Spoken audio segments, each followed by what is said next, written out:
Cyber অপৰাধীৰ ৰম্যভূমিলৈ পৰিণত অসম। এতিয়া বহিৰাগত হেকাৰে ন কৌশলেৰে বাহৰ পাতিছেহি অসমত। উদ্দেশ্য আপোনাক সৰ্বশান্ত কৰাৰ। পুৰুষৰ লগতে সমানে ফেৰ পাতি মহিলায়ো নামিছে এই কায়দাত। এই বিল্ডিংটোতে বাহৰ পাতিছিলহি এইকেইটা দুৰ্ধৰ্ষ চাইবাৰ অপৰাধীয়ে। আকৌ চাইবাৰ অপৰাধীৰ বিৰুদ্ধে তিনিচুকীয়া জিলা অতিৰিক্ত আৰক্ষী অধীক্ষকৰ তত্বাৱধানত চলিল এক জোৰদাৰ অভিযান কালত তিনিচুকীয়াৰ পৰা গ্ৰেপ্তাৰ ৮টাকৈ চাইবাৰ অপৰাধী। ইয়াৰে 4টা অপৰাধী তিনিচুকীয়া জিলাৰ আৰু 4টা অপৰাধী ছত্তীশগড়ৰ।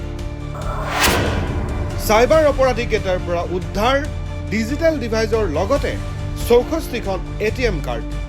আমাৰ তিনিচুকীয়া আৰক্ষীৰ এটা গোপন খবৰ আছিল যে এটা চাইবাৰ ক্ৰাইমৰ লগত জড়িত গেং এটা তিনিচুকীয়াত প্ৰৱেশ কৰি তেওঁলোকে নিজৰ গতিবিধি আৰম্ভ কৰিছিল। আৰু সেই খবৰৰ ভিত্তিত আজি আমি এটা ৰেড চলাইছিলোঁ তিনিচুকীয়াৰ তামোলবাৰী অঞ্চলত।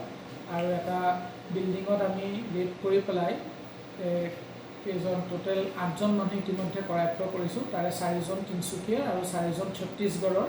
আৰু তেওঁলোকৰ পৰা আমি যথেষ্টখিনি আপত্তিজনক নথিপত্ৰ বা আমি কিছুমান ইলেক্ট্ৰনিক এপাৰটাছ কিছুমান তেওঁলোকৰ পৰা চিজ কৰিছোঁ। এটা লেপটপ, তাৰপিছত 2টা টেবলেট, 18টামান মোবাইল ফোন আৰু বিভিন্ন ধৰণৰ বেংকৰ লগত জড়িত ATM, passbook, chequebook, SIM card তেওঁলোকৰ পজিশ্যনৰ পৰা ইতিমধ্যে আমি জব্দ কৰিছোঁ। প্ৰাৰম্ভিক পৰ্যায়ত গম পোৱা গৈছে তেওঁলোকে বিভিন্ন ধৰণৰ চাইবাৰ ক্ৰাইমৰ লগত জড়িত, বেটিঙৰ লগত জড়িত আৰু বাকী যিবিলাক চাইবাৰ ক্ৰাইম বৰ্তমান চলি আছে তাৰো কিছুমান আমি এতিয়া প্ৰাৰম্ভিক পৰ্যায়ত আমি কিছু আভাস পাইছোঁ। কিন্তু বাকী ডিটেইলছ ইনভেষ্টিগেশ্যন যিমানে আগবাঢ়িব সিমানে আৰু আমি বেছি গভীৰলৈ সোমাই যাব পাৰিম। এনেকুৱা ধৰণে জাল পেলাই চকুতে তেওঁলোকৰ এতিয়া খুব প্ৰাৰম্ভিক পৰ্যায়ত আছে। কিন্তু এতিয়া যিহেতু আমি মোটামুটি তেওঁলোকৰ ওচৰত প্ৰায় 150খনতকৈ অধিক ATM কাৰ্ড পাইছোঁ। তাৰপিছত আমি প্ৰায় 66খন আমি বেংক পাছবুক পাইছোঁ, চেকবুক পাইছোঁ, প্ৰায় 20টাতকৈ বেছি আমি চিম কাৰ্ড পাইছোঁ, 17টা মোবাইল ফোন পাইছোঁ।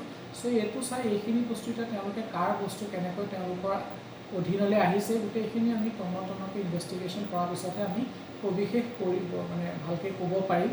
কিন্তু যিহেতু এইখিনি বস্তু তেওঁলোকৰ লগত পোৱা গৈছে, চ' এইটো এটা ডাঙৰ। আৰু ছত্তীশগড়ৰ মানুহ আমি ইয়াত পাইছোঁ, তিনিচুকীয়াৰ লোকেল মানুহ আছে। চ' এটা ইণ্টাৰষ্টেট যিটো জেনেৰেলি আমাৰ ধাৰণা হয় যে চাইবাৰ ক্ৰাইম এটা অৰ্গেনাইজ ক্ৰাইম এটা বিভিন্ন স্তৰত বিভিন্ন ষ্টেটৰে হওক ইণ্টাৰষ্টেট বা হয়তো আন্তঃৰাষ্ট্ৰীয় পৰ্যায়ৰ এটা গেং অপাৰেট কৰে। চ' এই গোটেইখিনিয়ে মোটামুটি ইয়াত আমাৰ কানেক্ট হৈছে। চ' যিমানে আমি ইনভেষ্টিগেশ্যন আৰু আগবাঢ়িব আমি গোটেইখিনি সূত্ৰ যোগ কৰিবলৈ সক্ষম হ'ম। এতিয়া আমি চাৰ্চ কৰি আছে, কেছ পইচা তেনেকৈ বিশেষ পোৱা নাই। এতিয়া আমি অকল বেংকৰ ৰিলেটেড ডকুমেণ্টছখিনি পাইছোঁ। এই ঘটনাটো গোটেই IPL যোৱাৰ লগত জড়িত কৰিব পৰা যায় নেকি? যিহেতু IPL বৰ্তমান চলি আছে, এইকাৰণে বেটিঙৰ এটা তাত কণ্ট্ৰিবিউশ্যন থাকিব পাৰে। কিন্তু অকল বেটিঙে নহয়, তেওঁলোকে আৰু বিভিন্ন ধৰণৰ চাইবাৰ ক্ৰাইমৰ লগত জড়িত বুলি আমি আমাৰ যিটো প্ৰাৰম্ভিক খবৰ আছিল। আৰু এতিয়া যিহেতু আমি ইমানখিনি বস্তু তেওঁলোকৰ কব্জাৰ পৰা পাইছোঁ, চ' সেইটো কাৰণে তেওঁলোকে হয়তো আৰু বিভিন্ন ধৰণৰ চাইবাৰ ক্ৰাইমৰ লগত জড়িত থাকিব লাগে। ছাৰ গেংটোত আৰু থকাৰ সম্ভাৱনা আছে? হয়, বিভিন্ন মানুহ আছে। তেওঁলোকক এতিয়া আমি সোধ পোছ কৰিলে হয়তো আৰু বহুত তথ্য ওলাব। যিহেতু ছত্তীশগড়ৰ আমি 4জন ব্যক্তিক ইতিমধ্যেই আমি এৰেষ্ট কৰিছোঁ, চ' হয়তো আৰু ব্যক্তি আছে।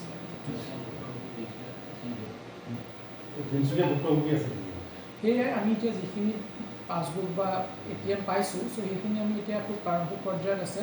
চ' আমি হয়তো ভিক্টিম থাকিবই তিনিচুকীয়া বা বিভিন্ন জেগাত। চ' যিমানে আমি ইনভেষ্টিগেশ্যন কৰি আমি ভিক্টিমছ আৰু একিউজ দুয়োটাকে আমি সমানে আইডেণ্টিফাই কৰিবলৈ চেষ্টা কৰিম। অসমে নহয়, এইটো আন্তঃৰাষ্ট্ৰীয় চক্ৰ। উদ্বেগজনক কথাটো হ'ল যে অসমত এই পৰ্যন্ত সৰ্বমুঠ চাইবাৰ অপৰাধীয়ে লুটি লৈ গ'ল 160 কোটি টকা। অৱশ্যে আৰক্ষীয়ে হেকাৰৰ পৰা আজি কোপতি উদ্ধাৰ কৰিছে কেৱল 29 কোটি টকাহে।